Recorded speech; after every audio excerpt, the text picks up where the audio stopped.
3 lwaki temubijjaawo bansobedde abakulu abo tuli mu lugamba nti olidde twatandise dda naga nti lwaki temubijjaawo Kamiri Bebe Bobby ne Kamiri bwe yazzeemu naye nga ye ne Bobby ne Bebe Bobby be yayogerako nti abo mbasinga economically academically socially politically economically ate bo baagaana okumuddamu Bebe twamugamba ku birthday ya Zuwena yali surprise ekiwatulaawo nti mukulu naga bannange kati Kamiri yabadde ayimba eggulo ku Pasika nalyo kaka ate ne buno obubaka mu butuuseeyo omanyi tati ampala n'ate takogga tagejja byonna bwe bityo ye n'abituusa kale kasooke tusooke kinno wadde nisooke ndoza sooke Kamiri tusooke Bobby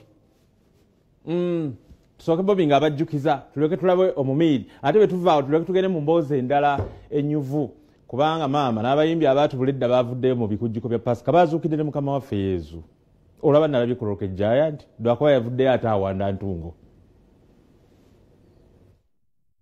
kibi nti artist yena abafunye obuzibu era muganda wange Jose Chameleone stage we yagwa waliwo obuzibu. It wasn't a good thing namusasira era nkakasa obamwe oba one of the interviews yagamba ba media people nti yafuna okusasira okuva waffe. However ate nkwewuunya bw'oŋŋamba nti stage egudde nga balina gwe baawambye ejjo nga balina omukazi gwe baakutte abalina omukuuma nga be bamutta so neesanga nga ndiringa n'ensonga nnene nnyo ez'eggwanga nnyingi nnyo gwoŋŋamba otya nti big three. What do you call big three? Bebe baani abo lwaki oba nteekamu okitegeera kye ŋŋamba biki bye twesuubiza twalinga tuvuganyanga okuva edda. Sigezaako okwewaana naye sirowooza nti waliwo artist oba group y'aba artist oba crew ng'erina support mu Uganda okuva edda n'edda nga bajjuzanga ffe era kyabutali bwenkanya okuba nti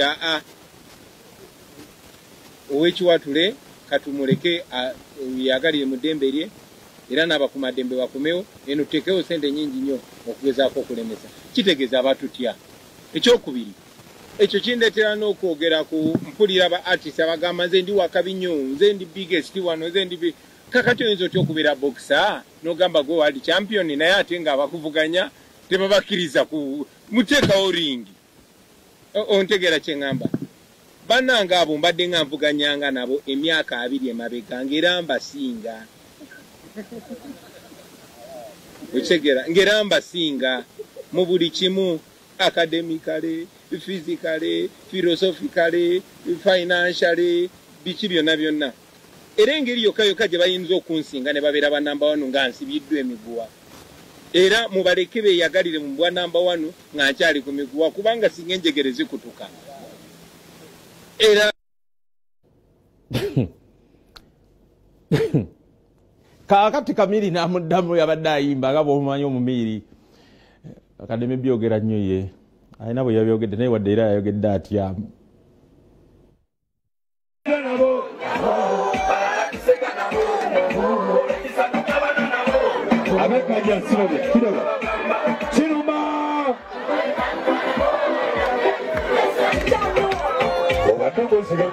naye kuba ku buyimba obukwata ku bantu kuba ku matamatoolero kuba ku basinga ogenzi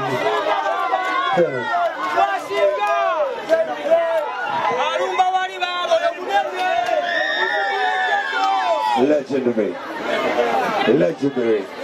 tugenda twetuma namba tokwata gwoni ya interview wano ndi mbyange mugana we bagambe tukole bwetuti kyangu nnyo tetumala budde buli yali ayimbyeko kirungi namba 1 namba 2 namba 3 namba 4 namba 5 kati bagambe tusimbule ka disiki yako biri biggwe tutandike n'owekalamu gyakole ki kyengezako bagamba buli omu agyeye besiti ye era benera ngiwumbye tutandike muki buto simaye nabasinga nakola naawe tudde muki n'abayimbi abato bagambe nabo batandike nze genda kutandika next week into music tutandike ngambire big 1 big 2 ne big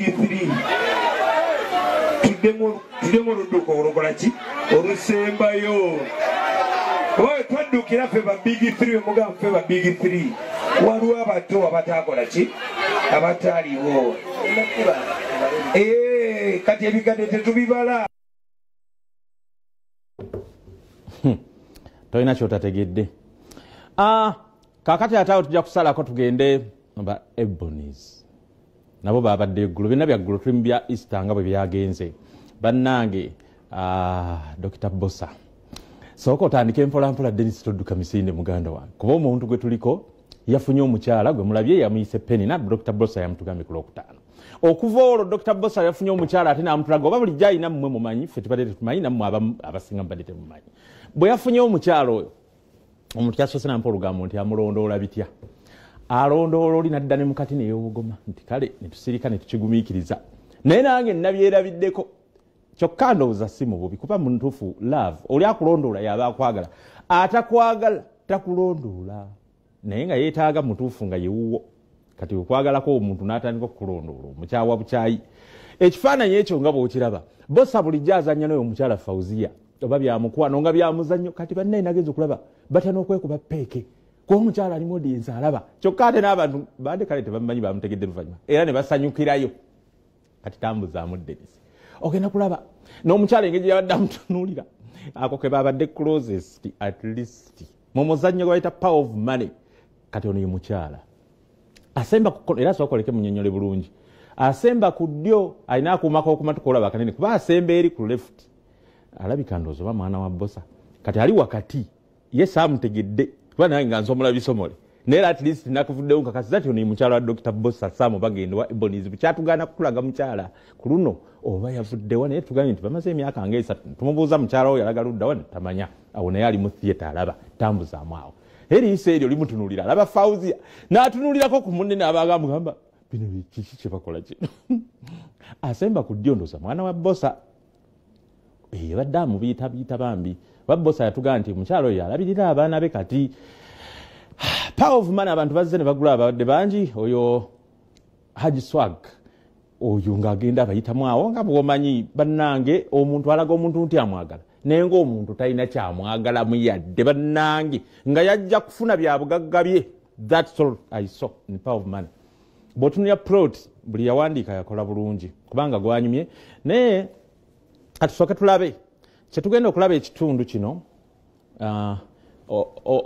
kakati bategese plot kebagenda okuttira omwami eyawasa omukyala in this case Dr Bbosa yawasa Fauziya nga bw'obalabye Fauziya nanyonyola oluvannyuma nnyo nti ono saamwagala bya ddala nali njagala ssente kati ate ntuusa ata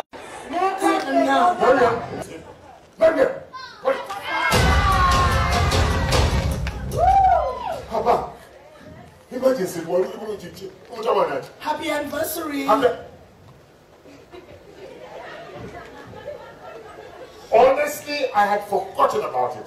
How could I? My God. Anniversary of Masima. Oh my God. Program emergency. Omani chukwatako.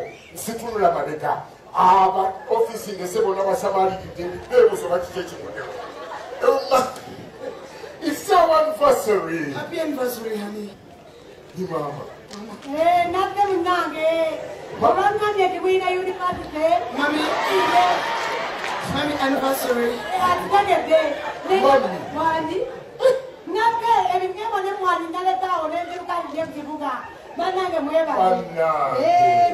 Nate. Mwotufu nese banange nesimye. Nesimye kwega musikyalo ono mukama yamupangakira. Banange toyambiza. Webale kwagala mwana wange. Omwana benga wagani ebyentya. Kabani. Kangubulire ndafumba makaka kitawe woyo nga tanafa. Bali wakakubembaga nakutakitawe woyo nandikite mboko. Ale kajogereza yangu bana. Mujogelanyo, mumutwaza. Okubalekale wono yankuba. Najja mwandu kuto mukanda wono erinjera wana nali jamu. Mwana wange leka minyonyole. Naye mwana wange olina okufumba. Wejja buti nawe wejja bweri nyaliona. Idai. Oyangamba najja mwandu kuto omwana yali akutako idai. Katufumba. nange njagala kubasabako ensuso mwebale kutegeka mwana mwamunaaza ekyogero kyali kika kati mbadde njagala kangende naye nagenda njagala nkuzindiremu kubanga ngendi mami muleke otugera kunkumula ku mbaga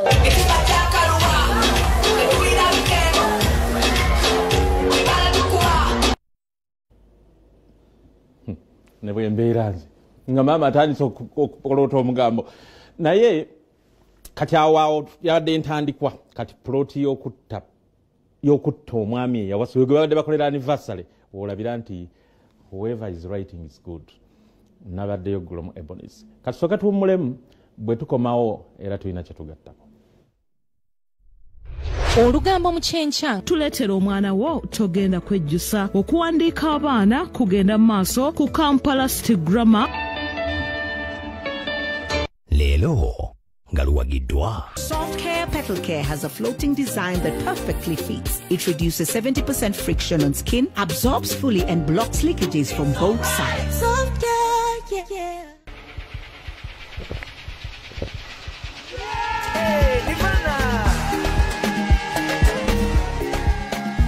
Nirvana packaged drinking water is a product of Crown Beverages Limited, makers of Pepsi products.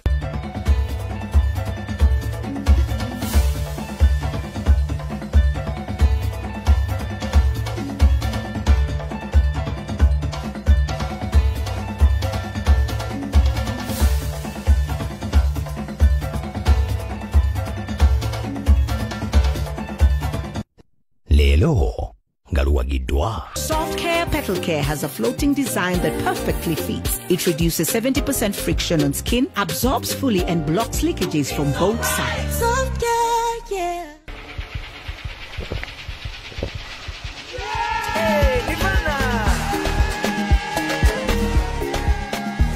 Nirvana packaged drinking water is a product of Crown Beverages Limited, makers of Pepsi products. Ekitufuula ekyenjawulo ge mazika agatali ga bulijjo ageekoledde erinnya ebirire by'omu gakiira ebyewuunyisa kw'ossa n'enjatuza ebivuga ebyekinnansi n'ebirala bingi.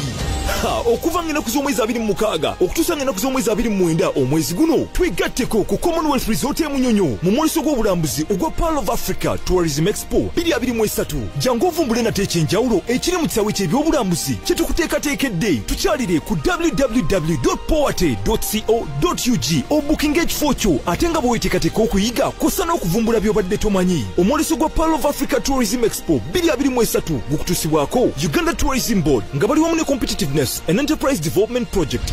Explore Uganda, the Pearl of Africa. Urban life. Fun. It's a nice wash. You wear the same. Remember that day you have to look beautiful. When I tell you my mind, oh, I don't understand, oh, 'cause I see you. Our family has already become a subject of controversy. Take her, bring her to the holding area.